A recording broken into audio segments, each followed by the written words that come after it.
اللہ اکبر اللہ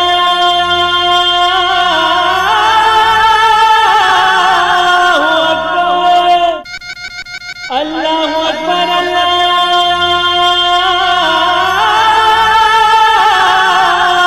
اکبر۔ السلام علیکم ورحمۃ اللہ وبرکاتہ۔ الحمدللہ رب العالمین والصلاة والسلام علی رسولہ الکریم وعلی آلہ وصحبہ اجمعین، اما بعد۔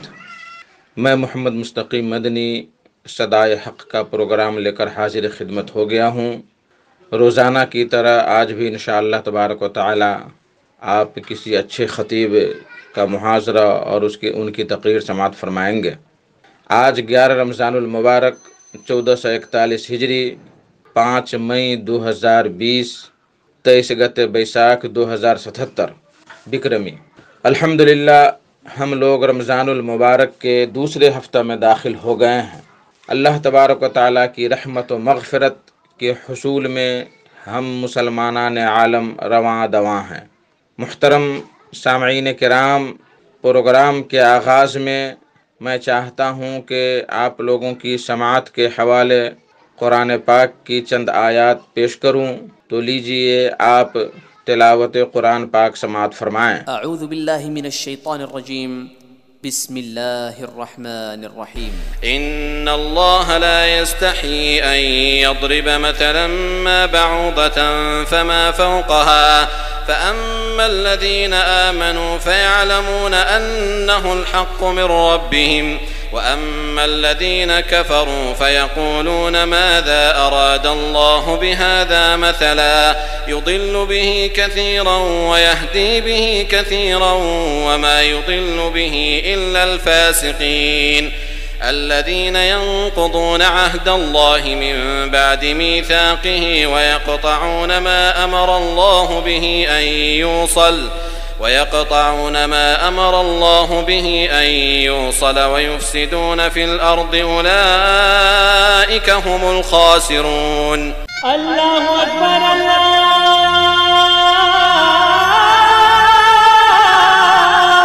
اکبر۔ تلاوت قرآن مجید کے بعد مولانا نور الدین ساحل کی آواز میں یہ نعت پاک سماعت فرمائیں۔ یاد مجھ کو طیبہ کی ہر گھڑی ستاتی ہے، کر دے اب کرم مولا، مفلسی رلاتی ہے، کر دے اب کرم مولا۔ زائرین طیبہ کے جب قافلے دیکھوں، دید کی تمنا پھر درد دل بڑھاتی ہے، یاد مجھ کو طیبہ کی ہر گھڑی ستاتی ہے، کر دے اب کرم مولا، مفلسی رلاتی ہے، کر دے اب کرم مولا۔ عرش ہو کہ محشر ہو یا کہ حوض کوثر ہو، ہر جگہ محمد کی ذات جگمگاتی ہے، کر دے اب کرم مولا، مفلسی رلاتی ہے، کر دے اب کرم مولا۔ وہ جو میرے سرواری ہیں، عظمتوں کے پیکر ہیں، وہ جو میرے سرواری ہیں، عظمتوں کے پیکر ہیں،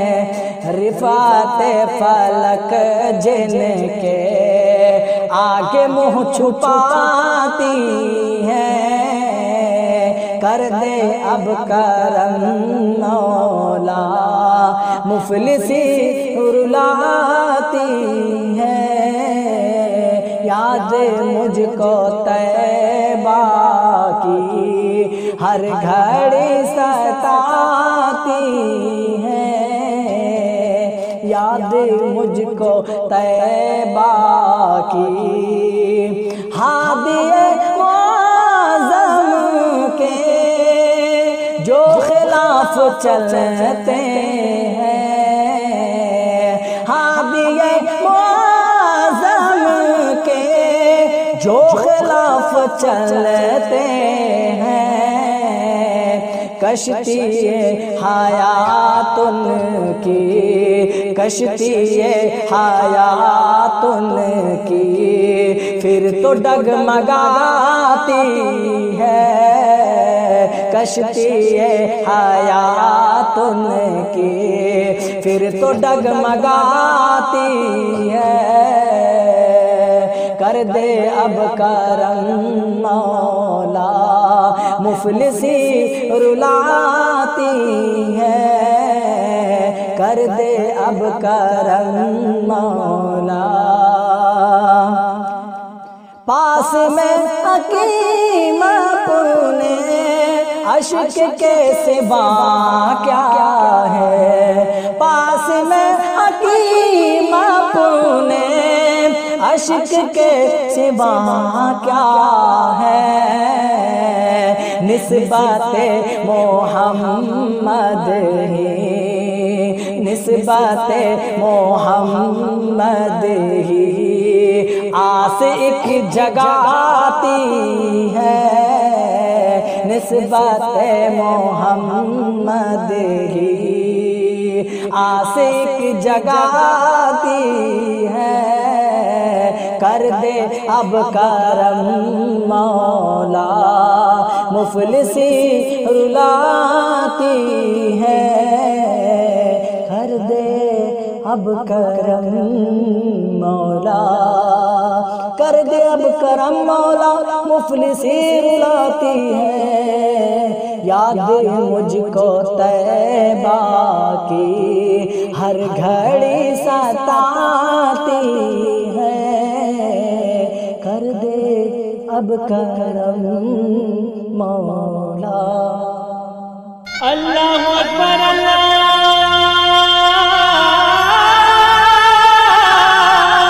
اکبر۔ محترم سامعین کرام، بزرگوں، دوستوں، ساتھیوں، میری ماں اور بہنوں، جنک نندنی جنک پور 95.5 میگا ہرٹز سے روزانہ یہ پروگرام 1:30 بجے سے 2:15 بجے تک پیش کیا جاتا ہے، جس میں ہر روز نئے نئے علماء کرام تشریف لاتے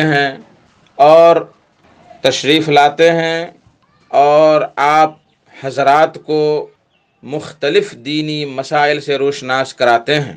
اللہ تبارک و تعالیٰ سے دعا ہے کہ اللہ تعالیٰ اس پروگرام کو تا دیر چلائے اور ہم لوگوں کو اس سے فائدہ حاصل کرنے کی توفیق عطا فرمائے۔ یہ رمضان المبارک کا مہینہ ہے، اس میں طرح طرح کے مسائل رونما ہوتے رہتے ہیں، جن میں سے ایک مسئلہ یہ ہے کہ کیا روزہ کی حالت میں دنت منجن کرنا جائز ہے، کولگیٹ، ٹوتھ پیسٹ وغیرہ کرنا جائز ہے یا نہیں۔ اسی طرح آنکھ، ناک، کان وغیرہ میں دوا ڈال سکتے ہیں یا نہیں۔ تو محترم سامعین کرام، تقریر شروع ہونے سے پہلے میں چاہتا ہوں کہ ان دونوں مسئلے کی وضاحت کر دوں۔ پہلا مسئلہ ہے کہ روزہ کی حالت میں کیا ٹوتھ پیسٹ وغیرہ کر سکتے ہیں کہ نہیں کر سکتے۔ تو اس کا جواب یہ ہے کہ روزہ کی حالت میں ہم دنت منجن، ٹوتھ پیسٹ وغیرہ استعمال کر سکتے ہیں، لیکن اس کے لیے شرط ہے کہ اس کا مزہ حلق کے اندرونی حصہ تک نہ پہنچ سکے، اس انداز سے کرے کہ حلق تک اس کا مزہ اور ٹیسٹ نہ جا سکے۔ لیکن بہتر ہے کہ روزہ کی حالت میں صرف مسواک پر اکتفا کریں اور دنت منجن، پیسٹ وغیرہ سے دور رہیں۔ یہیں پر ایک سوال پیدا ہوتا ہے کہ کیا روزہ کی حالت میں گل کرنا جائز ہے یا نہیں ہے، جس میں تمباکو ہوتا ہے اور گل۔ تو اکثر علماء کرام، خاص کر کے سعودیہ کے علماء کرام گل کو حرام قرار دیتے ہیں اور ہندوستان کے کچھ علماء کرام اس کو مکروہ قرار دیتے ہیں، تو بہتر یہی ہے کہ ہم گل نہ کریں، نہ روزہ کی حالت میں نہ غیر روزہ کی حالت میں۔ تو اس سے ہمیں اجتناب کرنا چاہیے۔ بہت سارے علماء کہتے ہیں کہ جو لوگ بحالت روزہ گل کرتے ہیں ان کا روزہ ختم ہو جاتا ہے، اسے قضا کرنا پڑے گا۔ اسی طریقے سے کیا ہم آنکھ، کان، ناک وغیرہ میں دوا ڈال سکتے ہیں کہ نہیں ڈال سکتے ہیں؟ تو محترم سامعین کرام، آنکھ اور کان میں دوا ڈالنے میں کوئی حرج نہیں ہے، لیکن ناک میں دوا ڈالنے سے روزہ کی حالت میں پرہیز کرنا چاہیے، بہتر یہی ہے۔ اور سب سے بہتر بات یہی ہے کہ اگر ممکن ہو سکے تو آنکھ، کان، ناک وغیرہ میں افطار کے بعد دوا ڈالیں تو زیادہ بہتر ہے۔ ان دونوں مسائل کی وضاحت کے بعد آئیے میں آپ کی خدمت میں مولانا ظہیر الدین سلفی، مدرس کلیہ فاطمۃ الزہرا للبنات، دھنوجی کٹیا، دھنوشا کا خطاب پیش کر رہا ہوں۔ عنوان ہے شرک کی مذمت۔ تو لیجئے مولانا سے ان کا محاضرہ سماعت فرمائیں۔ جزاکم اللہ خیرا، والسلام علیکم ورحمۃ اللہ وبرکاتہ۔ السلام علیکم ورحمۃ اللہ وبرکاتہ۔ الحمد للہ کفا وسلام عبادہ الذین اصطفیٰ، اما بعد فاعوذ باللہ من الشیطان الرجیم، بسم اللہ الرحمن الرحیم۔ ان اللہ لا یغفر ان یشرک بہ ویغفر ما دون ذلک لمن یشاء۔ محترم حاضرین، پروگرام صدائے حق اس نشست میں آپ حضرات کا استقبال ہے۔ آج کی نشست کا موضوع ہے شرک باللہ کی مذمت قرآن و حدیث کی روشنی میں۔ محترم حاضرین و ناظرین، سب سے بڑا گناہ جس کے ذریعے اللہ رب العالمین کی نافرمانی کی جا سکتی ہے، سب سے بڑا گناہ جس کے ذریعے بندہ اللہ کی نافرمانی کرتا ہے، وہ گناہ ہے شرک۔ اور اسی لیے شریعت نے شرک پر دنیا اور آخرت میں جو عذاب اور عقاب مرتب کیا ہے وہ کسی اور گناہ پر نہیں کیا۔ ایک مشرک اسلام کی نظر میں مباح الدم والمال ہے، اس کا خون بہانا، اس کا مال چھیننا جائز ہے، اس کی عورتوں کو، اس کے بچوں کو قیدی بنانا جائز ہے۔ اور یہی وہ گناہ ہے شرک کے درمیان کہ اگر آدمی گناہ کرتا ہوا مر گیا، شرک کرتا ہوا مر گیا، بغیر توبہ کرتا ہوا مر گیا، تو کبھی بھی اس کی بخشش نہ ہوگی، وہ دائمی جہنمی ہوگا، ابد الآباد کے لیے، ہمیشہ ہمیش کے لیے وہ جہنمی ہوگا۔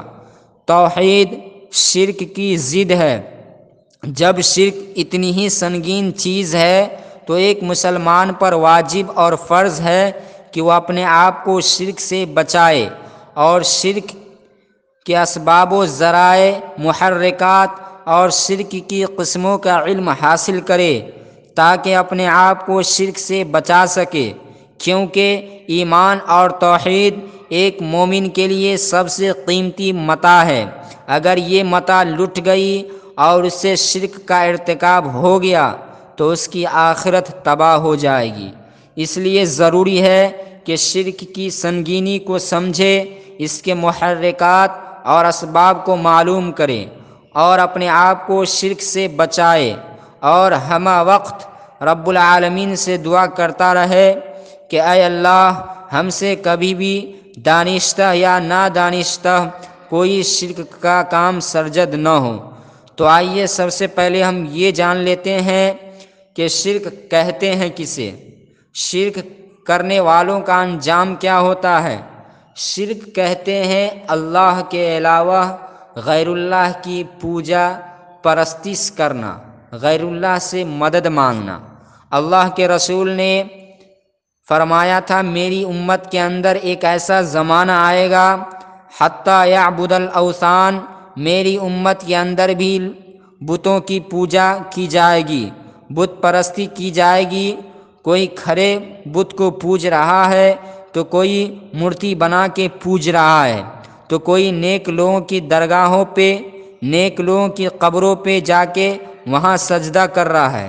شرک یہی نہیں ہے کہ کسی مورتی کے آگے ہاتھ جوڑا جائے، شرک یہ بھی ہے کہ کسی درگاہوں پہ کے اوپر، کسی مزار کے اوپر اپنی پیشانی کو جھکایا جائے۔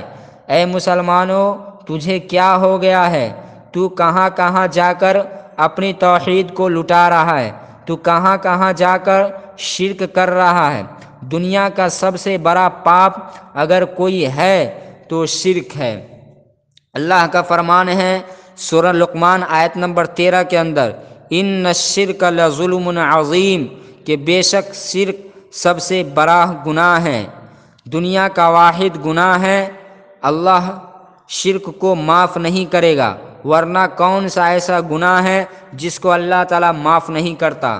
اللہ کا فرمان ہے سورہ نساء آیت نمبر 48 کے اندر، ان اللہ لا یغفر ان یشرک بہ ویغفر ما دون ذلک لمن یشاء، بے شک اللہ تبارک و تعالی شرک کرنے والوں کو معاف نہیں کرتا، یعنی جو آدمی شرک کرتا ہوا مر گیا تو اللہ رب العالمین اس کو کبھی بھی نہیں بخشے گا۔ شرک پر اس کی اگر موت ہو گئی تو اللہ فرماتا ہے کہ ایسے بندوں کو نہیں بخشے گا۔ وَيَغْفِرُ مَا دُونَ ذَلِكَ لِمَن يَشَاءُ، لیکن شرک کے علاوہ جس گناہ کو جس بندے سے چاہے معاف کر دیتا ہے۔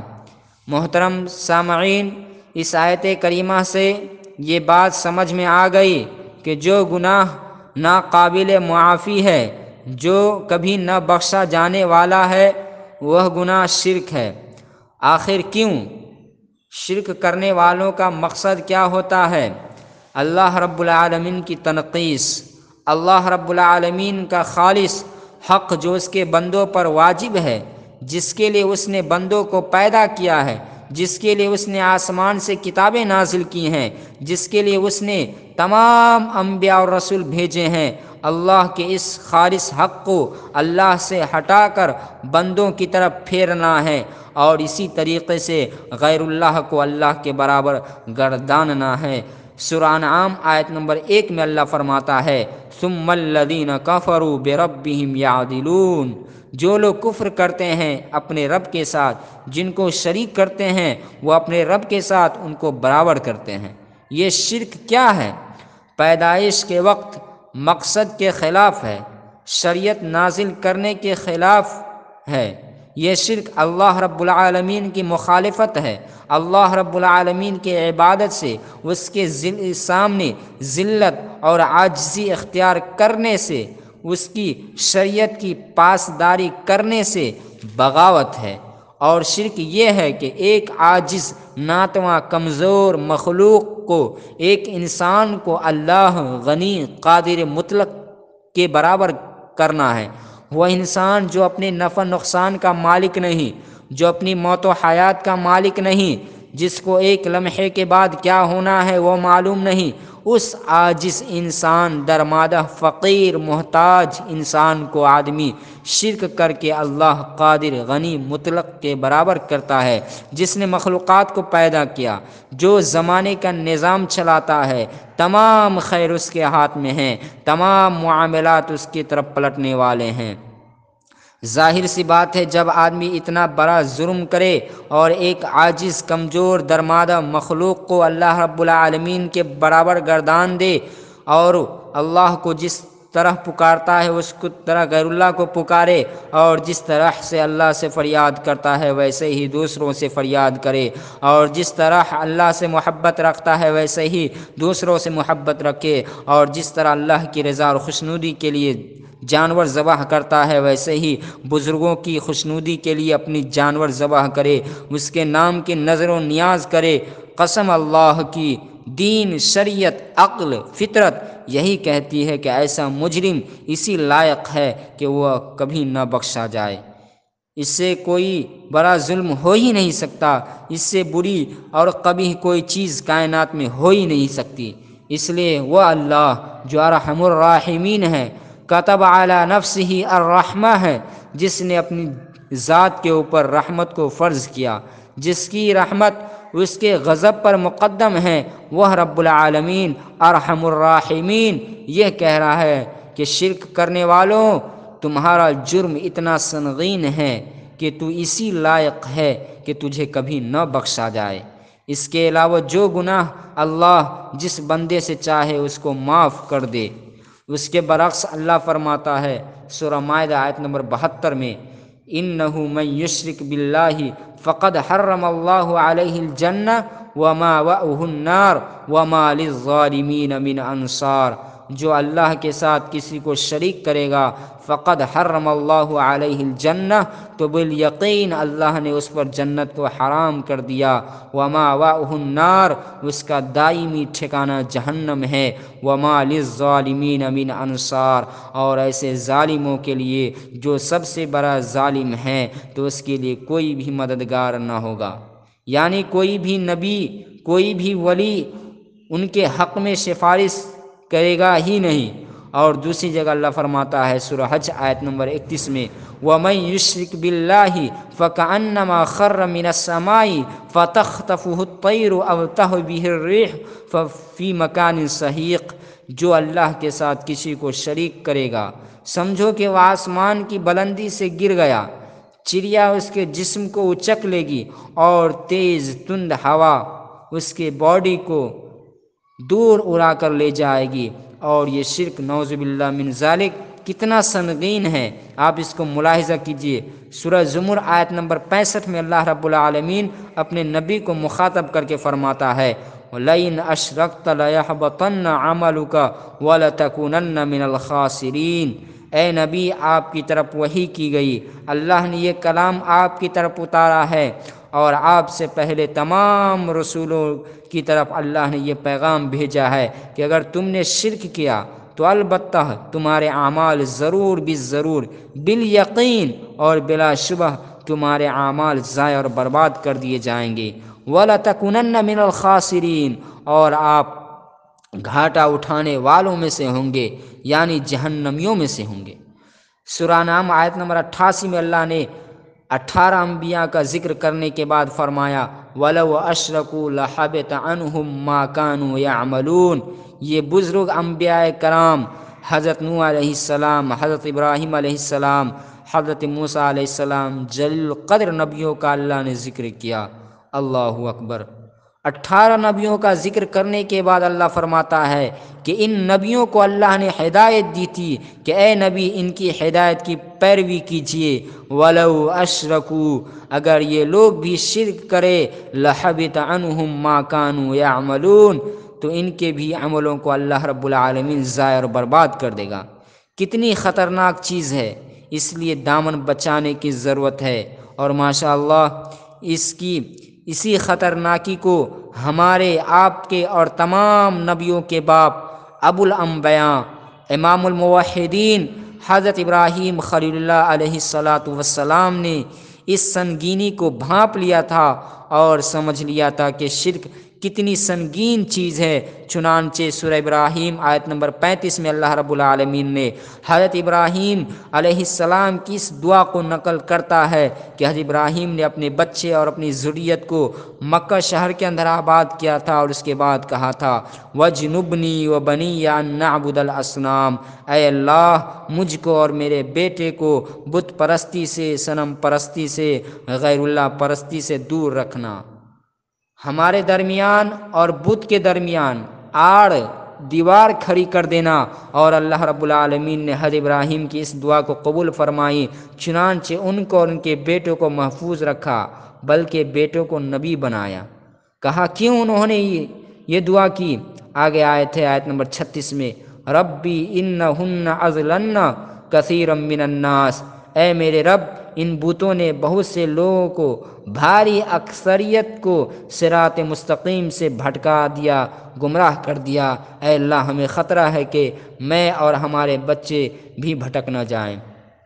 قسم اللہ کی جب حضرت ابراہیم علیہ السلام کو شرک میں پڑ جانے کا ڈر تھا تو قسم اللہ کی کوئی آدمی یہ دعویٰ نہیں کر سکتا کہ اسے شرک نہیں ہو سکتا۔ اسی طرح صحیح مسلم کی حدیث ہے کہ رسول گرامی صلی اللہ علیہ وسلم بکثرت یہ دعا فرماتے تھے، یا مقلب القلوب ثبت قلبی علی دینک وعلی اعطاتک، ہے دلوں کو الٹ پھیر کرنے والے اللہ، تو میرے دل کو اپنے دین پر، اپنی خالص بندگی پر جما دے۔ کہا گیا اللہ کے رسول صلی اللہ علیہ وسلم کیا دل بھی الٹ پھیر ہوتا ہے؟ کہا ہاں بالکل، بندوں کے دل اللہ کی انگلیوں میں سے 2 انگلیوں کے درمیان ہے، اور 2 انگلیوں کے درمیان میں بندوں کے دل ہیں، یقلبھا کیف یشاء، وہ جسے چاہتا ہے بندوں کے دلوں کو الٹ پھیر کرتے رہتا ہے، جس کے دل کو چاہے توحید پر قائم رکھیں اور جس کے دل کو چاہے توحید سے ہٹا دے۔ میرے بزرگوں اور دوستو، رسول گرامی صلی اللہ علیہ وسلم نے فرمایا، مسند احمد کی روایت ہے، شیخ البانی نے اس حدیث کو صحیح قرار دیا ہے، اخوف ما اخاف علیکم الشرک الاصغر، الجامع الصحیح حدیث نمبر 1555، کہ سب سے زیادہ جس چیز کا خوف تمہارے اوپر گزرتا ہے وہ یہ ہے کہ شرک اصغر میں تم مبتلا نہ ہو جاؤ۔ وسئل عنہ، آپ سے پوچھا گیا شرک اصغر کیا ہیں؟ تو نبی صلی اللہ علیہ وسلم نے فرمایا، الریا، دکھاوا، نام و نعود، انسان کی فطرت ہے کہ انسان ریاست چاہتا ہے، سرداری چاہتا ہے، لوگوں کے دلوں میں اپنی قدر و منزلت چاہتا ہے، شہرت چاہتا ہے، یہ انسان کی فطرت ہے۔ یہ کسی بھی انسان کے اندر ہو سکتی ہے، حتیٰ کہ صالحین کے اندر بھی ہو سکتی ہے۔ کوئی بڑا امام ہے، کوئی بڑا مولوی ہے، کوئی بڑا مفتی ہے، چاہتا ہوگا کہ میں سب سے بڑا مفتی بن جاؤں، ہر طرف اس کے علم کا چرچا ہو، الا یہ کہ جس بندے کو اللہ اس طرح کے سودے سے محفوظ رکھے، نام و نعود کا بھوت اس کے سر پہ سوار نہ ہو، تو وہ اللہ کا بہت خاص بندہ ہوگا، جو صرف اللہ کی رضا چاہتا ہوگا، نام و نعود نہیں چاہتا ہوگا۔ تو اس طریقے سے آپ اپنے صحابہ کو ڈرایا کرتے تھے شرک اصغر مت کرنا۔ اسی طرح سے ہم کو بھی یہ چاہیے کہ ہم بھی اللہ سے پناہ چاہیں کہ اللہ ہم سے نہ شرک اصغر ہو اور شرک اکبر تو کبھی بھی نہ ہو۔ حدیث میں آیا ہے کہ یہ ریاکاری کالی رات میں چکنے پتھر پر چونٹی کے چلنے کی آہٹ سے زیادہ باریک ہے۔ انسان کے دل میں ریاکاری آ جاتی ہے اور اس کو پتہ بھی نہیں چلتا ہے، اور ریاکاری جہاں آئی آپ کا عمل گیا۔ 1 کروڑ کی کوئی آدمی مسجد بنوا دیتا ہے، لیکن اس کا مقصد یہ تھا کہ لوگ میرا نام کہیں گے کہ واہ فلاں صاحب نے 1 کروڑ کی مسجد بنوا دی۔ گیا آپ کا 1 کروڑ روپیہ، عمل بھی گئی اور پیسہ بھی گیا، اللہ اکبر۔ اسی طریقے سے اگر کوئی شخص نماز پڑھتا ہو تو وہ نماز اس لیے پڑھتا ہے تاکہ لوگ مجھے نمازی کہیں۔ بخاری کی حدیث ہے، حدیث نمبر 1905، اللہ تعالیٰ قیامت کے دن حافظ قرآن کو لائے گا اور کہے گا میں نے تجھے جو نعمت دی تھی وہ یاد کر۔ وہ کہے گا اے اللہ میں حافظ قرآن تھا، میں نے قرآن پڑھا اور سیکھا۔ اللہ کہے گا نہیں، تو اس لیے قرآن پڑھتا ہے تاکہ لوگ تجھے قاری کہیں۔ میرے بھائیوں، رسول اکرم صلی اللہ علیہ وسلم نے فرمایا من مات هو يدعو للہ ندا دخل النار، جو مرا اس حال میں جو اللہ کے لیے ند پکارتا تھا، دخل النار، تو وہ جہنم میں داخل ہوگا۔ یعنی اس کی موت آئی اس حال میں کہ وہ اللہ کے علاوہ کسی کو مثل مشابہ اللہ کے جیسا کسی دوسرے کو سمجھتا تھا۔ بلکہ مجھے کہنے دیجئے کہ اللہ رب العالمین کی جھوٹی قسم کھا لینا ان کو گوارا ہے، لیکن اگر غیر اللہ کی قسم کھا لے تو پھر اللہ نہیں بخشے گا۔ اللہ کے گھر سے الٹے پاؤں لوٹ سکتے ہیں، لیکن جس قبر کو پوج رہے ہیں، بڑی معظم قبر ہے، وہاں سے الٹے پاؤں لوٹ رہے ہیں۔ یہ کیسی مثلیت ہے، کیسی مشابہت ہے۔ رب العالمین فرماتا ہے سورہ بقرہ آیت نمبر 22 کے اندر فلا تجعلوا للہ اندادا وانتم تعلمون، تم جانتے ہو کہ اللہ نے تمہیں اکیلے پیدا کیا لیکن پھر بھی تم اس کے ساتھ دوسرے کو شریک کرتے ہو۔ جو خود محتاج ہو بے دوسرے کا، بھلا اس سے مدد کا مانگنا کیا، وہ کیا ہے جو نہیں ہوتا خدا سے جسے تم مانگتے ہیں اولیاء سے۔ اب اس عقیدے کے بعد اگر کوئی مرتا ہے تو بتائیے کہ اس کا ٹھکانہ کہاں ہوگا؟ یقیناً اس کا ٹھکانہ دائمی جہنم ہوگا۔ ارے ایک اللہ غالب ہے، مقتدر ہے، وہی موتی ہے، وہی معنی ہے، وہی معز ہے، وہی مذل ہے، جس کو چاہے عزت دے، جس کو چاہے ذلت دے۔ اللہ فرماتا ہے سورہ فاتر آیت نمبر 2 کے اندر، ما یفتح اللہ للناس من رحمت فلا ممسک لہا وما یمسک فلا مرسل لہ من بعدہ، کہ وہی اللہ ہے جس کے اوپر اگر اپنی رحمت کا دروازہ کھول دے تو کوئی اللہ کے علاوہ اس کو بند نہیں کر سکتا، اور جسے اللہ اپنی رحمت کا دروازہ بند کر دے، قسم اللہ کی اگر سارے انبیاء اولیاء مل کے بھی اللہ کے بند رحمت کے دروازے کو کھول نہیں سکتا، اور تم نے اللہ کے بندوں کا اللہ کا جز بنا لیا۔ اللہ فرماتا ہے سورہ مریم آیت نمبر 93 میں، ان کل من فی السماوات والارض الا آتی الرحمن عبدا، کہ آسمان اور زمین میں جتنے بھی ہیں قیامت کے دن سب کے سب محتاج بن کے آئیں گے، غلام بن کے آئیں گے، کوئی داتا نہیں ہے اور نہ کوئی ہے۔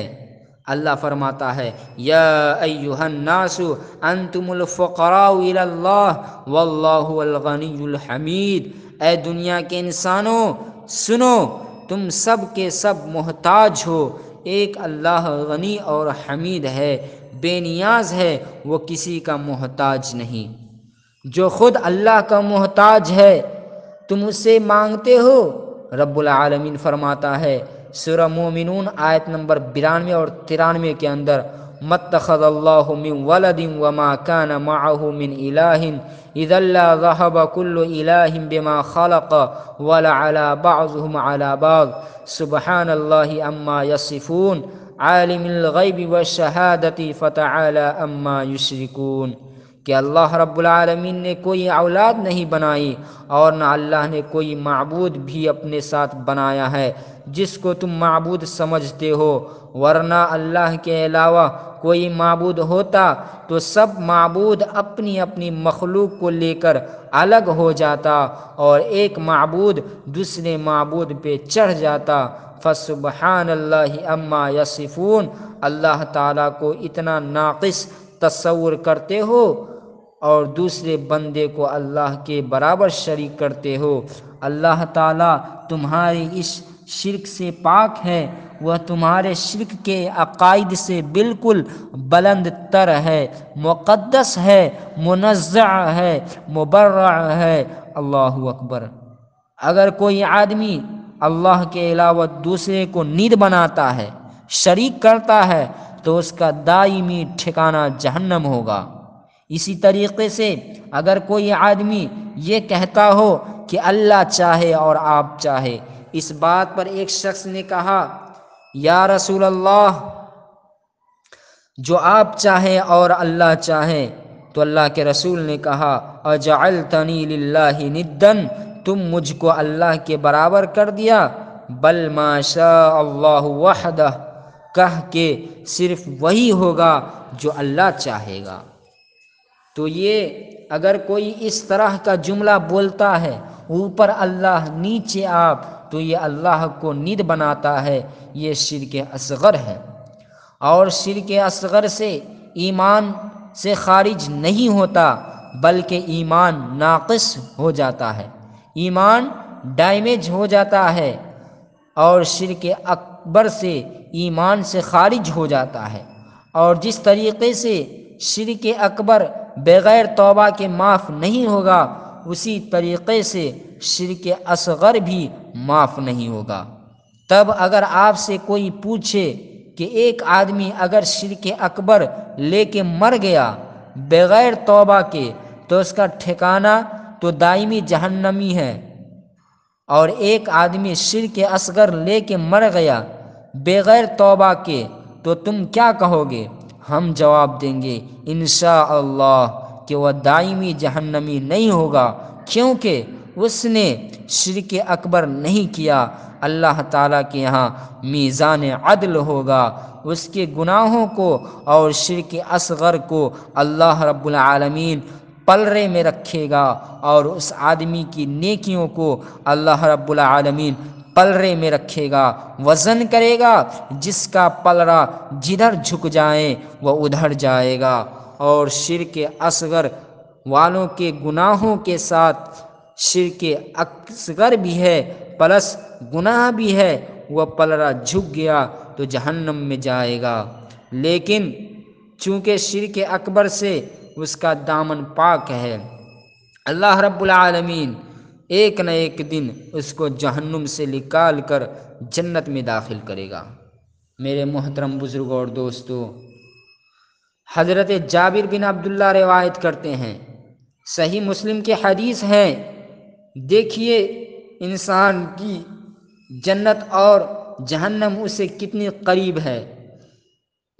اس حدیث سے ملاحظہ کیجئے، نبی اکرم صلی اللہ علیہ وسلم فرماتے ہیں من لقی اللہ لا یشرک بہ شیئا دخل الجنہ، جو اللہ سے ملاقات کرے اس حال میں کہ اس نے اللہ کے ساتھ کسی کو شریک نہیں ٹھہرایا تھا تو وہ جنت میں داخل ہوگا۔ جس نے اللہ کے ساتھ کسی کو شریک نہیں ٹھہرایا، نہ شرک اکبر کیا نہ شرک اصغر کیا، اور ماشاءاللہ اس کے ساتھ ساتھ واجبات کو بھی بجا لائے اور گناہوں پر اصرار کرتا ہوا نہیں مرا، تو وہ دخول اول جنت پائے گا۔ لیکن وَمَن لَقِيَهُ يُشْرِكُ بِهِ شَيْئًا، جو اللہ کے ساتھ اس حالت میں ملاقات کرتا ہے کہ اس کے ساتھ کسی کو شریک کرتا ہوا مر گیا، دخل النار، تو وہ جہنم میں داخل ہوگا۔ اگر شرک اکبر کر کے مرا ہوگا بغیر توبہ کے تو ہمیشہ ہمیشہ کے لیے جہنم میں ہوگا۔ تو مشرک کے لیے سدا کی جہنم اور موحد کے لیے ہمیشہ کی جنت۔ کب؟ جب کہ وہ شرک اصغر سے بھی بچے، بڑے گناہوں پر اصرار کر کے بھی بچے، لیکن بڑے گناہوں پر بھی اصرار کر کے مرا ہے اور ماشاءاللہ مشرک نہیں ہے، تو اللہ چاہے تو کچھ دن کے لیے اس کو جہنم میں ڈال دے اور اس کے بعد پھر ایمان اور توحید کی بدولت اس کو جنت میں داخل کر دے۔ اور آخری بات یہ ہے کہ حدیث میں آیا ہے کہ جو مرا اس حال میں کہ اللہ کے ساتھ کسی کو شریک نہیں کرتا تھا وہ جنت میں داخل ہوگا۔ تو کیا صرف شرک سے بچنا جنت میں جانے کے لیے توحید پڑھنا ہو؟ نہیں، شرک سے بچنے کا تقاضا ہی یہ ہے کہ وہ توحید پر ہو، شرک سے بچتے ہوئے اللہ کی خالص بندگی کرتا ہو، اور بندگی بھی نبی صلی اللہ علیہ وسلم کے بتائے ہوئے طریقے کے مطابق کرتا ہو۔ شرک کی نفی توحید کا تقاضا کرتی ہے اور توحید رسالت کا تقاضا کرتی ہے۔ اگر آپ سے کوئی کہے کہ جس نے وضو کیا اس کی نماز ہو گئی، تو سیدھی بات ہے کہ آپ کہیے گا کہ کیا وضو کرنے سے نماز نہیں ہوتی، بلکہ نماز کے جملہ شرائط کو پورا کرے گا تو نماز صحیح ہوگی۔ تو اگر حدیث میں یہ آیا کہ جو شرک کے بغیر مرے گا، جو شرک کیے بغیر مرے گا وہ جنت میں جائے گا، اس کا مطلب یہ ہے کہ جو نبی صلی اللہ علیہ وسلم کا کلمہ نہیں بھی پڑھے گا تو جنت میں چلا جائے گا؟ نہیں، شرک سے بچا، اللہ کی عبادت کو خالص اللہ کے واسطے انجام دیا، نبی صلی اللہ علیہ وسلم کو اللہ کا رسول برحق سمجھ کر آپ کی سنت کی پیروی کی، آپ کی رسالت پر ایمان لایا، انشاءاللہ تب وہ جنت میں جائے گا۔ اللہ رب العالمین سے دعا گو ہوں کہ بار الہ ہم تمام مسلمانوں کو شرک سے پاک و صاف رکھ، اے العالمین ہم سبوں کو خالص بندگی کے لیے توحید پر قائم و دائم رکھے، آمین۔ وآخر دعوانا ان الحمدللہ رب العالمین، والسلام علیکم ورحمۃ اللہ وبرکاتہ۔ لے کے بخشش کے بہانے ماہ رمضان آ گیا، کھل گئے رب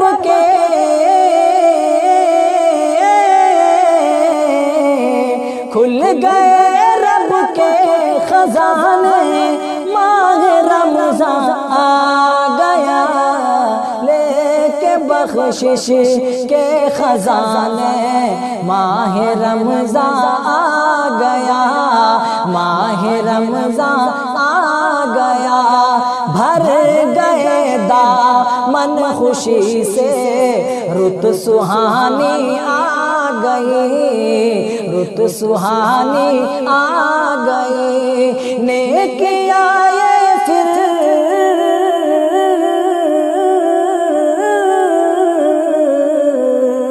نیکیاں یہ پھر لٹانے، ماہ رمضان آ گیا، کھل گئے رب کے خزانے، ماہ رمضان آ گیا، خواب غفلت خواب غفلت سے یہ مومن کو جگانے کے لیے، ہوتا ہے ستر گنا اس میں عبادت کا ثواب، مومنوں کو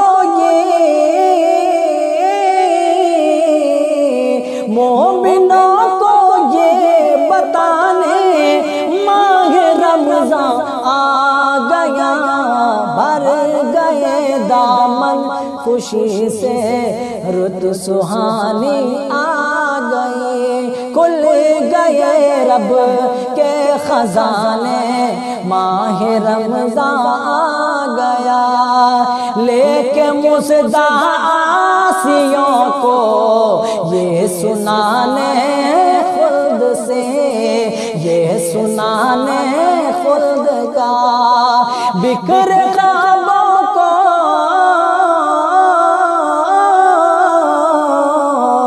بکھر خوابوں کو سجانے، ماہ رمضان آ گیا، کھل گئے رب۔